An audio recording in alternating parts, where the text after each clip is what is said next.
Bueno, esta es la tercera entrega. Recién se cortó, no me di cuenta de los 15 minutos, pero se cortó cuando les decía que cuanto uno más gana como salario, cuanto más ingresos tiene, por supuesto que va a consumir más, pero la propensión a consumir, ¿no? Va a ir disminuyendo y también va a ahorrar. Entonces la propensión a ahorrar va a ir aumentando, digamos, es como que uno gana poco, entonces solo consume, gana un poco más, entonces consume y ahorra, consume y ahorra, consume y ahorra, consume y ahorra, y después, ¿no es cierto?, cuanto más gana, va a consumir menos y va a ahorrar más. Esta sería como la curva del consumo, diríamos. Esto es lo que dice Keynes básicamente, que en las sociedades en donde la distribución del ingreso es muy desigual, la propensión al consumo es menor que en las sociedades con una distribución del ingreso un poco más igualitaria. ¿Por qué? ¿Por qué? Porque en la sociedad la distribución del ingreso es muy desigual. La mayor parte de la riqueza se concentra en las clases privilegiadas. Y las clases privilegiadas destinan al consumo una parte menor de sus ingresos que las clases más postergadas o las clases menos privilegiadas, que como no les alcanza, tienen que destinar casi todo al consumo, diríamos. Por ese motivo, Keynes va a creer en una política, o va a fomentar una política de redistribución del ingreso en beneficio de las clases, siempre en beneficio de las clases más postergadas, diríamos. De esta manera, dice Keynes, vamos a impulsar el consumo.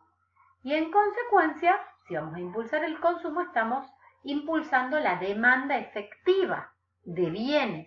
Estamos impulsando la producción, porque si tenemos mucha demanda, los empresarios van a producir, diríamos, ¿no es cierto? La demanda efectiva, la producción, y estamos impulsando también el empleo, diríamos, ¿no? En la economía, porque si el empresario tiene que producir más, va a emplear más gente. El otro componente que habíamos hablado de la demanda, de la demanda efectiva, es la inversión, diríamos. Pero la inversión no depende básicamente de la familia. La inversión depende de los empresarios, que son la otra cara de la moneda, diríamos. Los empresarios, ¿cuándo invierten? Invierten cuando compran maquinaria, cuando deciden, qué sé yo, comprar mayores instalaciones o agrandar sus instalaciones para aumentar, para mantener o para mejorar, por ejemplo, la producción. Y esto lo van a hacer esperando de cuánto puedan ganar, cuánto creen que van a ganar, cuánto esperan ganar, diríamos, ¿no?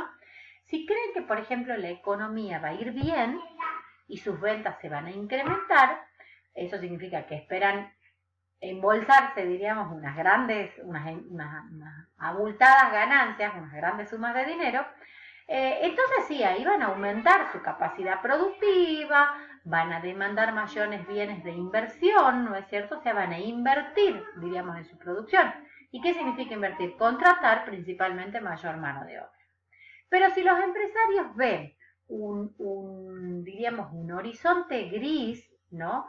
Que la economía, diríamos, puede tener complicaciones, puede que consideren que no venga a ser un buen año el que viene. Bueno, van a optar por frenar un poco las inversiones o optar por quedarse con el equipamiento con el que venían trabajando, no invertir en mayores equipos, o van a optar también por utilizar pocos recursos, ¿no es cierto?, para la adquisición de algún equipo nuevo, por ejemplo. Bueno, justamente porque el futuro es incierto para los empresarios, las expectativas de los empresarios también son muy poco predecibles. Los niveles de actividad y de empleo dependen siempre de un factor psicológico imponderable, un factor psicológico incontrolable, un factor psicológico inestable. O sea, dependen de cómo la vean los empresarios, ¿no? Depende de qué es lo que esperan los empresarios, pero son cuestiones subjetivas, diríamos. Depende de qué lectura hagan hacia el futuro de la economía los empresarios, ¿no? Pero son unas cuestiones totalmente subjetivas. Keynes llama a estos estados de ánimo, diríamos, de los empresarios, dice los animales, los espíritus animales de los empresarios.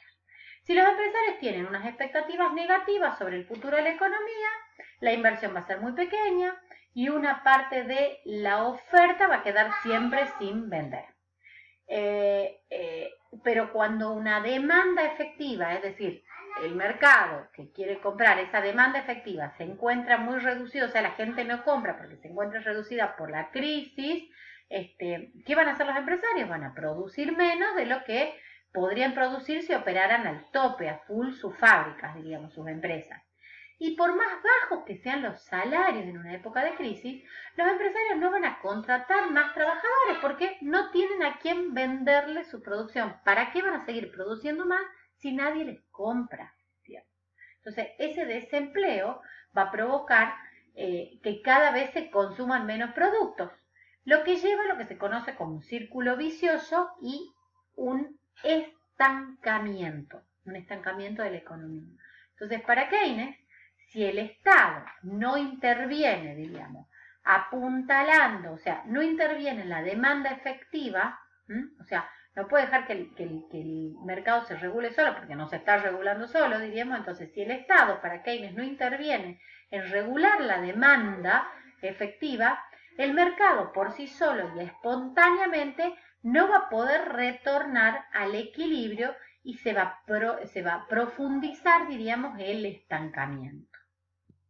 Porque si bien, por supuesto, miren acá, el interés del empresario siempre va a ser, diríamos, reducir al máximo el salario, obviamente, el interés del sistema capitalista, diríamos, en términos generales, en su conjunto, es la necesidad de que los trabajadores reciban buenos salarios, puedan ganar. ¿Por qué? Porque lo que va de ganancia al bolsillo del trabajador es con lo que consumen, es con lo que les compran la producción al empresario, diríamos. Entonces, el trabajador que recibe un buen salario genera la demanda de los productos de los empresarios, diríamos, ¿no?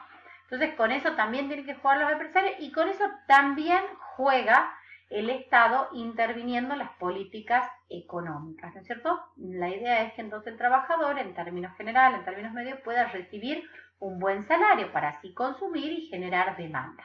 Entonces, la clave para Keynes está en la demanda efectiva, es decir, en la cantidad de bienes y servicios que los consumidores requieren, ¿no es cierto?, del mercado, necesitan adquirir en el mercado en un tiempo determinado y a un precio dado, ¿no? Entonces, aquí es donde entra a jugar el rol del Estado como impulsor de la demanda. El Estado es llamado, diríamos por Keynes, a impulsar la demanda efectiva, ¿no? A impulsar el consumo. Para combatir el desempleo, Keynes, por ejemplo, sostiene que el Estado tiene que intervenir incrementando esa demanda efectiva. Porque si la demanda efectiva aumenta, los empresarios van a estar dispuestos a aumentar su producción, a utilizar la planta de sus fábricas a tope y para ello van a contratar más trabajadores, diríamos, y todo se reactiva porque si se contrata más trabajadores, esos trabajadores van a tener salario, esos salarios o esos se van a convertir en ingresos y esos ingresos, diríamos, se van a convertir, ¿no es cierto?, en consumo, es decir, en demanda. El Estado, para intervenir en la demanda efectiva, cuenta con dos herramientas puntuales, diríamos. Una, que es la política fiscal, y otra, que es la política monetaria. Veamos entonces qué es esto de la política fiscal y la política monetaria. La política fiscal se traduce o es el manejo del gasto público, diríamos, y el manejo de los impuestos, que lo hace el Estado. Entonces, con la realización, por ejemplo, de importantes obras públicas o de infraestructura, el mercado va a aumentar el componente de inversión de la demanda, complementando y o sustituyendo la inversión de los empresarios. O sea, cuando el Estado, diríamos, invierte en obras públicas o en infraestructura, ¿qué está haciendo? Generando empleo. Generando empleo, subsanando la falta de empleo que están dando, diríamos, los empresarios. Había una época, no sé si ustedes se dan cuenta, por ejemplo en Argentina, cómo son las políticas keynesianas, que, no sé, una época en que el Estado repavimentaba 10 veces la misma calle. ¿Ustedes para qué creen? Porque necesitaba ser repavimentada 10 veces la misma calle o se rompe un puente 50 millones de veces y lo vuelven a arreglar al mismo puente de la misma manera, porque vos decís, bueno, podés arreglarlo una vez invirtiendo lo que corresponde, pero no sería una política keynesiana, diríamos, porque necesita el Estado generar el empleo que no está dando el sector privado. Entonces los trabajadores contratados que antes estaban desempleados del sector privado y ahora están contratados por el sector público porque el Estado interviene contratando de una manera u otra, diríamos, a estos empleados que estaban, a estos trabajadores que estaban sin empleo. Entonces estos trabajadores contratados ahora disponen de cierto ingreso que van a destinar al consumo, también lo van a destinar al consumo. Entonces si se construyera una infraestructura destinada, por ejemplo, al transporte o destinada, por ejemplo, a la energía, estos trabajadores estarían incluso contribuyendo a una futura inversión privada, porque reducirían los costos como el flete, como la energía, etc. Entonces, en este caso, el Estado es el que interviene otorgando, lo que les decía, puede intervenir otorgando un trabajo, diríamos, como en este caso, ¿no es cierto? Un trabajo al trabajador que estaba despedido por el sector privado, diríamos, o también puede asignar o puede intervenir otorgando una asignación, una determinada asignación a las familias de los trabajadores desempleados, no una asignación a las familias de los trabajadores desempleados, lanzando una serie de obras públicas que empleen a muchos trabajadores. Entonces, en un poco tiempo, estas familias van a ver incrementado sus ingresos y con ello se va a ver incrementado, diríamos, el consumo. Entonces, por ejemplo, en el caso de nuestra amiga, ¿no es cierto?, la dueña de la empresa de zapatillas, ella va a comenzar a recibir de nuevo pedidos, diríamos, ¿no? Porque los que antes eran empleados suyos ahora posiblemente estén trabajando en alguna obra pública del Estado o el Estado les haya asignado algún determinado, una asignación familiar, algún tipo de salario, así. Entonces Marina va a comenzar a recibir, Marina, nuestra amiga, ¿no?, la empresaria, va a comenzar a recibir pedidos de sus distribuidores. Pronto va a volver a contratar eso, ¿se acuerdan que estaba trabajando a media máquina, diríamos, con 5 empleados? Va a volver a contratar a los 5 trabajadores despedidos, va a volver a producir los 100 pares de zapatillas por día, sus ingresos se van a ver incrementados, va a volver a destinar una parte muy importante, diríamos, de su ahorro a su empresa, a invertirla en su empresa.